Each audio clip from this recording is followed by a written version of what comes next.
Oi pessoal, meu nome é Rodrigo Moura Duarte, eu sou advogado da União e vamos continuar então com o nosso curso de Direito Constitucional. E o tema agora vai ser outro poder estatal, o poder executivo. O executivo, assim como os demais poderes, ele exerce funções típicas e também funções atípicas. As funções típicas abrangem, por exemplo, a prática de atos de chefia de Estado, chefia de governo e também atos de administração. Já a função atípica ocorre, por exemplo, quando o Poder Executivo legisla ao editar uma medida provisória. E a função atípica do Executivo com viés de judiciário é quando ele julga processos administrativos. Lembrando que esse julgamento não é o mesmo julgamento de um processo judicial que tem um viés de definitividade. No sistema presidencialista, que é o caso do Brasil, as funções de chefe de Estado e de chefe de governo estão nas mãos de uma única pessoa, no caso, o presidente ou presidenta da República. Já no parlamentarismo, a função de chefe de Estado é exercida pelo presidente da República, uma república parlamentarista ou então em um monarca, uma monarquia parlamentarista, enquanto que a função de chefe de governo é feita pelo primeiro-ministro chefiando seu gabinete.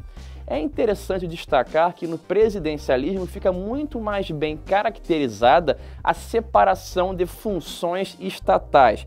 Isso porque no parlamentarismo verifica-se o deslocamento de uma parcela da atividade executiva para o legislativo. Nesse particular, fortalece-se a figura do parlamento que, além da atribuição de inovar a ordem jurídica em nível imediatamente infraconstitucional, passa a desempenhar também a função executiva. A doutrina aponta que o executivo possui, na prática, diversas conformações, encontrando-se, por exemplo, o executivo monocrático, rei, imperador, ditador, presidente, o executivo colegial, feito por dois homens e duas pessoas com poderes iguais, como foi o caso dos cônsules romanos, e também temos o executivo diretorial, um grupo de homens em comitê, como era no caso da antiga União Soviética e ainda é na Suíça. E temos também o executivo dual, que é característico do parlamentarismo, porque há um chefe de Estado e um conselho de ministros, ou seja, um indivíduo isolado e um comitê. O artigo 7.6 da Constituição consagra um executivo monocrático, na medida em que as funções de chefe de Estado e de chefe de governo são feitas por um só indivíduo, no caso, o presidente ou presidenta da República, que é auxiliado pelos seus ministros de Estado. Assim, o Executivo Federal é feito pelo presidente da República com seus ministros. Em âmbito estadual, o Poder Executivo é feito pelo governador de Estado, auxiliado pelos secretários de Estado, sendo substituído no caso de impedimento ou sucedido no caso de vacância pelo vice-governador, que com ele é eleito juntamente. Isso também ocorre no DF. Na esfera municipal, o prefeito e o vice-prefeito são eleitos juntamente e governarão com o auxílio dos secretários municipais.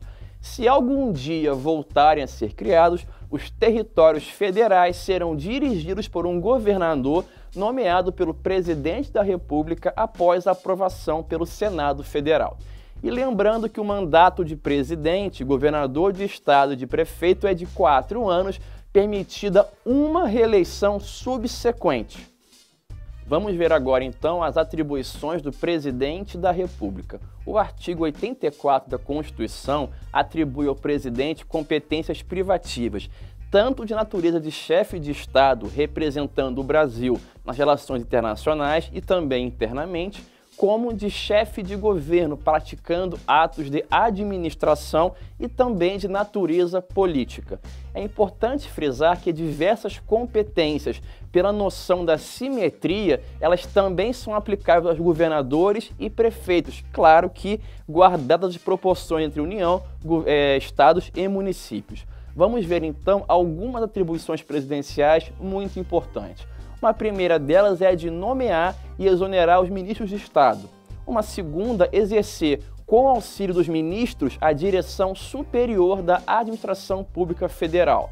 Outra competência, iniciar o processo legislativo em alguns casos, como, por exemplo, medida provisória.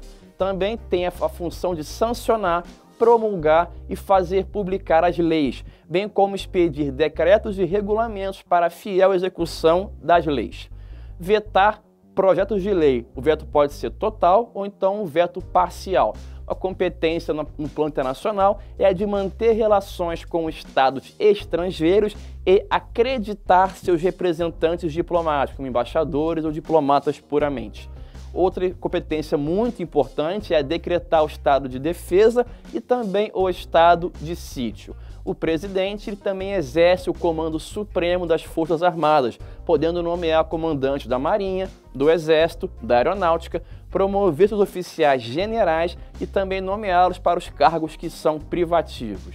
Uma outra competência muito importante é a de nomear, após aprovação pelo Senado Federal, a famosa sabatina, membros do STF, também de tribunais superiores, os governadores de territórios, caso venham a ser criados, o Procurador-Geral da República, presidente e diretores do Banco Central e outros servidores, quando as leis assim determinarem. E uma outra competência também é de celebrar a paz, autorizado ou com referendo do próprio Congresso Nacional. Vamos ver agora então quais são as condições de elegibilidade para ser presidente da República. As condições de elegibilidade para o cargo de presidente e também de vice-presidente são as seguintes. A primeira, ser brasileiro nato. A segunda, estar no pleno gozo de direitos políticos. A terceira é o alistamento eleitoral. A quarta é o domicílio eleitoral. E a quinta é uma filiação partidária. E, por fim, a idade mínima de 35 anos e não ser inalistável nem analfabeto e também não ser inelegível, por exemplo, a lei da ficha limpa. A data da eleição será no primeiro domingo de outubro, em primeiro turno, e no último domingo de outubro, em segundo turno, caso haja, do ano anterior ao do término do mandato presidencial vigente.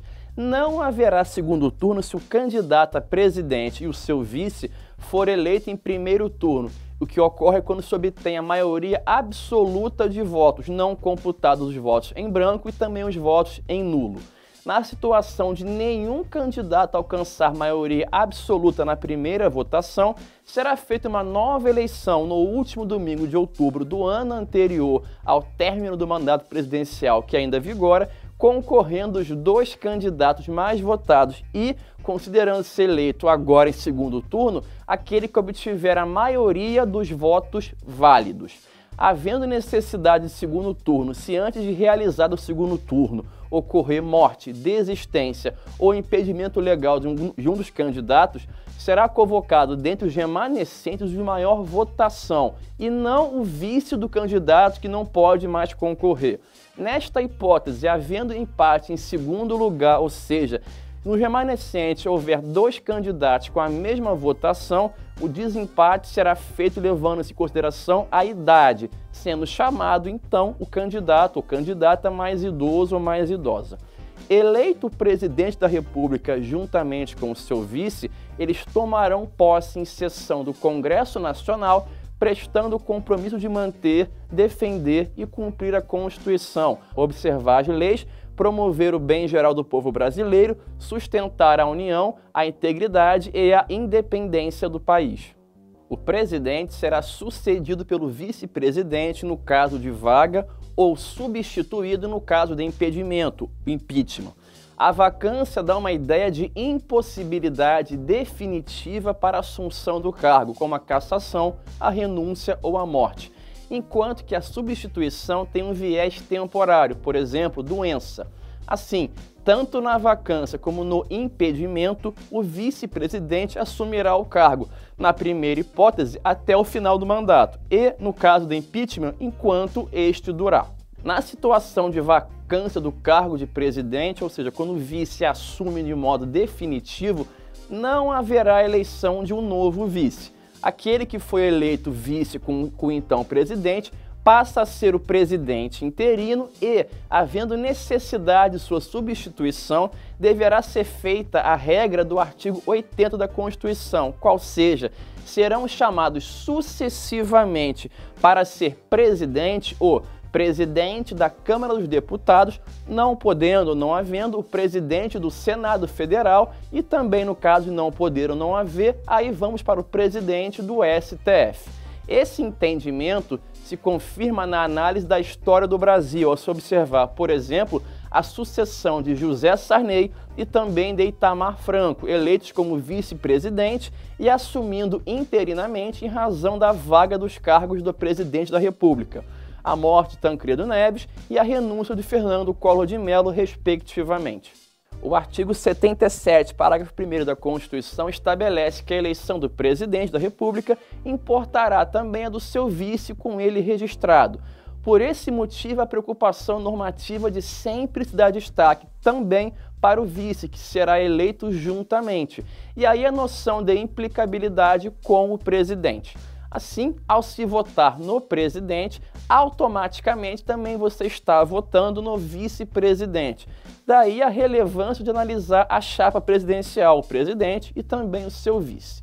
Na esfera estadual, em caso de impedimento de vacância do cargo de governador do estado e diante da não assunção pelo vice-governador, serão chamados para governar seguindo a simetria com o modelo federal. Então, chamaremos primeiro o presidente da Assembleia Legislativa, que é unicameral, e caso este não possa tomar posse, será chamado o presidente do Tribunal de Justiça local.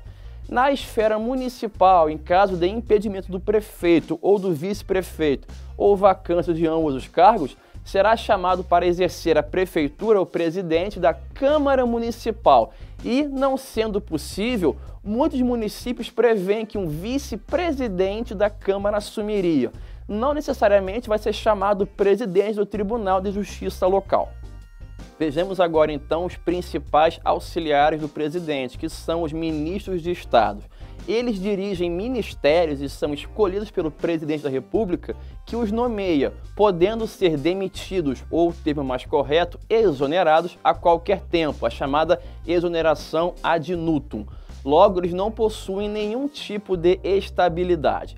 Os requisitos para assumir o cargo de ministro de Estado, cargo de provimento em comissão, são, conforme o artigo 87 da Constituição, primeiro requisito, ser brasileiro, nato ou naturalizado, exceto para o cargo de ministro da Defesa, que aí sim deverá ser preenchido por um brasileiro nato.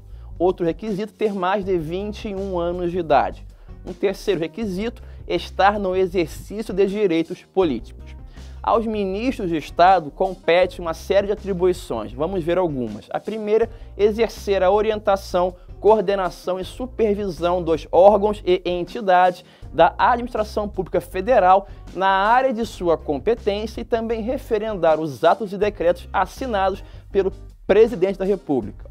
Uma segunda incumbência é de expedir instruções para a execução de leis, decretos e também regulamentos.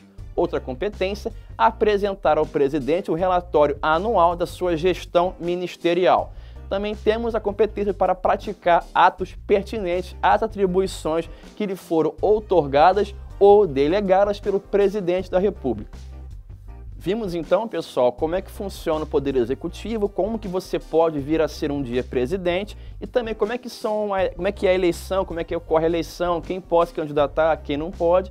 E, por fim, as atribuições dos principais assessores presidenciais, os ministros de Estado, e quais são as competências que eles podem e devem exercer para o bom governo.